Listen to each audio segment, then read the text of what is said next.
শেষ মুহূর্তে জমজমাট কোরবানির অনুষঙ্গ ছুরি, চাপাতি, বটি, গাছের গুঁড়ি সহ নানা সরঞ্জামের বাজার। কামারপাড়ায় ব্যস্ততাও বেড়েছে বছর ব্যবধানে দ্বিগুণ। তবে কাঁচামালের দাম বৃদ্ধি পাওয়ায় প্রতিটি পণ্যের দাম বছর ব্যবধানে বেড়েছে দ্বিগুণ। দামের ভারে প্রত্যাশা অনুযায়ী ব্যবসা জমেনি বলে দাবি ব্যবসায়ীদের।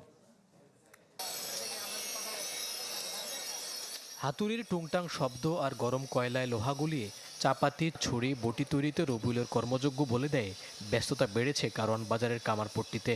সারা বছর খুব একটা কাজের চাপ না থাকলেও কোরবানির ঈদ ঘিরে ব্যস্ততা বেড়েছে কয়েক গুণ। শেষ সময়ের প্রস্তুতিতে জুৎসই পণ্য কিনতে তাই ভিড় বেড়েছে ক্রেতাদের। তবে দাম বৃদ্ধির প্রভাব এখানেও।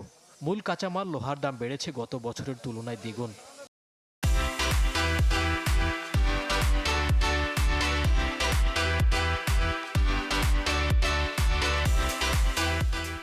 ফলাফল, তৈরিকৃত পণ্যের দামও চড়া। মানভেদে ছড়ি বিক্রি হচ্ছে ন্যূনতম 50, সর্বোচ্চ 250 টাকায়। আর দেশি চাপাতি বিক্রি হচ্ছে 500 থেকে 1000 টাকা পর্যন্ত। বিভিন্ন ধরনের বটিতে গুনতে হচ্ছে 300 থেকে 1200 টাকা। এখন তো সিজন, সব সময়তে গেলে বিক্রি হয় না। মানুষ কুরবানির ঈদের আগে কিনে, তাই আসছে আর কি কেনার জন্য। একটা নিলাম আর কি, একটা দা কিনলাম, একটু বেশি মনে হয়েছে। তারপরও এখন তো কোরবানির সিজন একটু বেশি রাখবে, এটা স্বাভাবিক কথা, কিন্তু আমারও তো একটা বাজেট আছে।